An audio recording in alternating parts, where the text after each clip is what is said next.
Continuando con el tema de fuentes de alimentación, veremos las fuentes de alimentación lineales. Para ello, el primer componente será el transformador.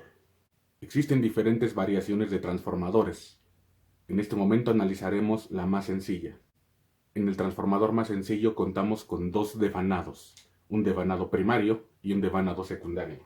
Sabemos que un transformador se basa en el principio básico del electromagnetismo.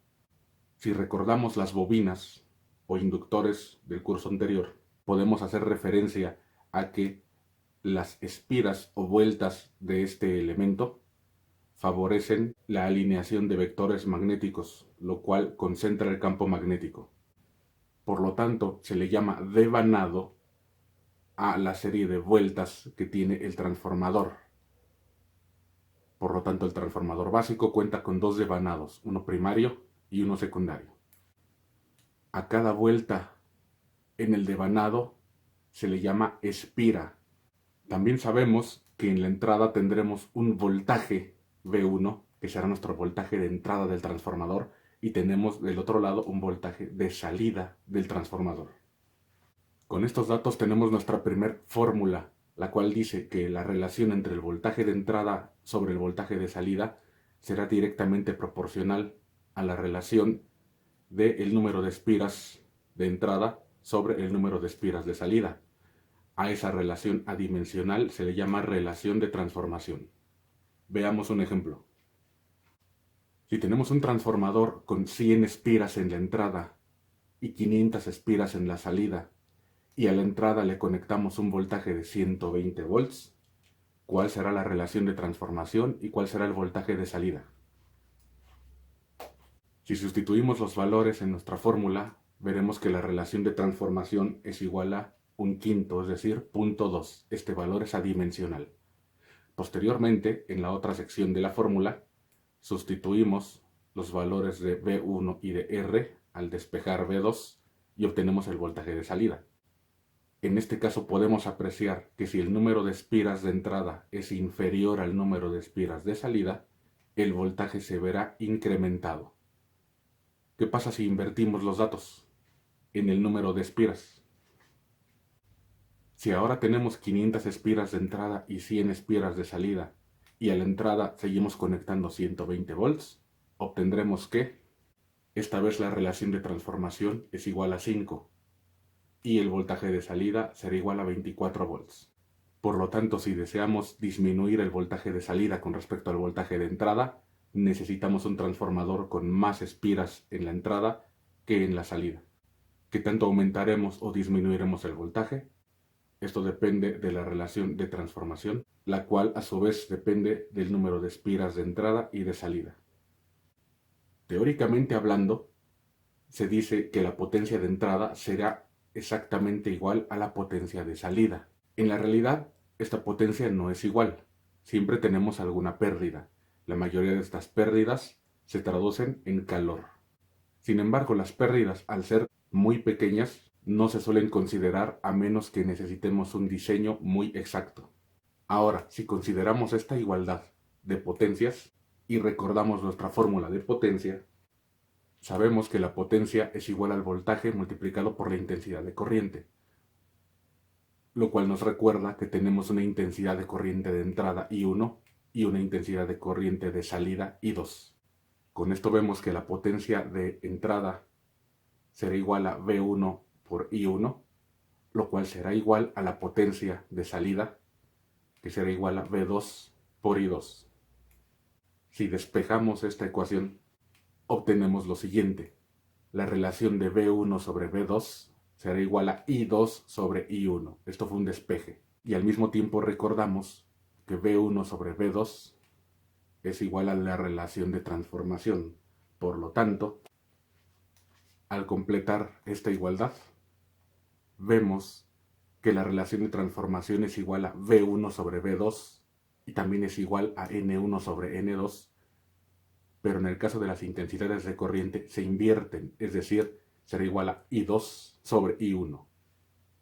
Retomando el ejemplo anterior que resolvimos, en la primera sección del ejemplo anterior teníamos estos valores. Por lo tanto, si nos indican que la intensidad de corriente de entrada suministrada será de 2 amperes, podemos obtener la intensidad de corriente de salida, la cual será, si recordamos en este ejemplo, el voltaje de entrada se incrementaba en la salida, es decir, de 120 volts lo aumentábamos a 600 volts. Pero ¿qué pasa con la intensidad de corriente? Ocurrió lo opuesto. De 2 amperes lo disminuimos a 0.4 amperes. Es decir, que en un transformador, si aumentamos el voltaje, disminuimos la intensidad de corriente, y viceversa. Ahora, si nuevamente invertimos el número de espiras, es decir, retomamos el ejemplo, la segunda parte del ejemplo anterior, teníamos 500 espiras de entrada, 100 espiras de salida, 120 volts de entrada con una relación de transformación de 5 y 24 volts de salida. Si manejamos la misma intensidad de corriente de entrada de 2 amperes, veremos con estos datos que al disminuir el voltaje, aumentamos la intensidad de corriente. Ahora, tenemos otros tipos de transformadores. El siguiente tipo de transformador será el transformador con derivación central o toma intermedia. Es decir, que en la salida tiene 3 bornes o 3 alambres, 3 conexiones de salida.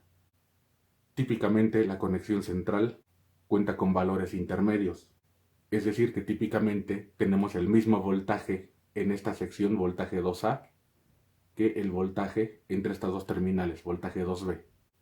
Si etiquetamos nuestras terminales de salida como X, Y y Z, veríamos entonces que la suma de los voltajes de X y Y más el voltaje de Y a Z será igual al voltaje entre X y Z.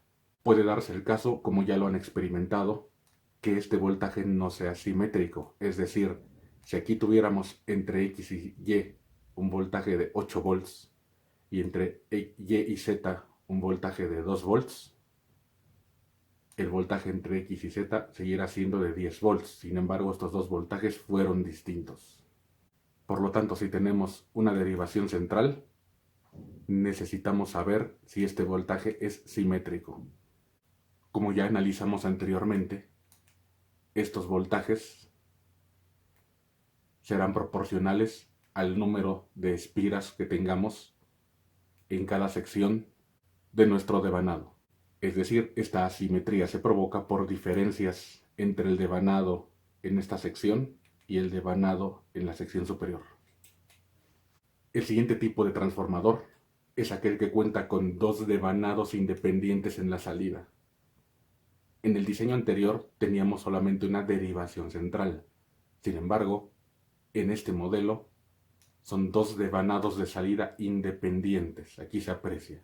Por lo tanto, en este diseño contamos con 4 bornes o 4 alambres, 4 terminales de salida. Podemos contar con valores de voltaje distintos entre X y W, así como entre Y y Z, cuyas relaciones de transformación dependerán nuevamente del número de espiras de cada devanado. Nuevamente podríamos tener simetría, es decir, que tengamos las mismas características en el devanado superior que en el devanado inferior de salida, o bien pueden ser distintas. Ahora, con este modelo de transformador, podremos conformar un transformador o un equivalente a un transformador con derivación central. Esto lo hacemos al unir las terminales X y Y. Al unir estas dos terminales, tendremos el equivalente a un transformador con derivación central, pues estos dos devanados los estamos comunicando. Es cierto que será menos eficiente que el transformador con derivación central, pues interferimos con la estructura del devanado. Sin embargo, es una equivalencia que podemos utilizar. Por lo tanto, aquí al renombrar las terminales de salida como ABC, estas serán equivalentes a las terminales X, Y y Z del modelo anterior y cumplirán la misma característica, que el voltaje entre A y B más el voltaje entre B y C será igual a el voltaje entre A y C. Y si en esta configuración deseamos no utilizar la derivación central, tendremos solamente un voltaje de salida entre A y C, que sería equivalente al primer modelo de transformador que vimos. Podríamos tener transformadores con más devanados independientes, es decir, seguimos la misma lógica y podríamos tener transformadores con 3 devanados independientes en la salida. Por lo tanto, tendremos dos casos. Uno en el que tendríamos una señal de entrada y subimos el voltaje, tendremos una señal de salida con voltaje aumentado, o bien el caso que utilizamos para el diseño de nuestra fuente de alimentación lineal, es decir, que tenemos un voltaje de entrada y mediante un transformador vamos a disminuir ese voltaje de entrada. Nótese que la frecuencia se mantiene igual, solamente variamos el voltaje. Y para el diseño de nuestra fuente de alimentación lineal buscamos disminuir el voltaje de entrada,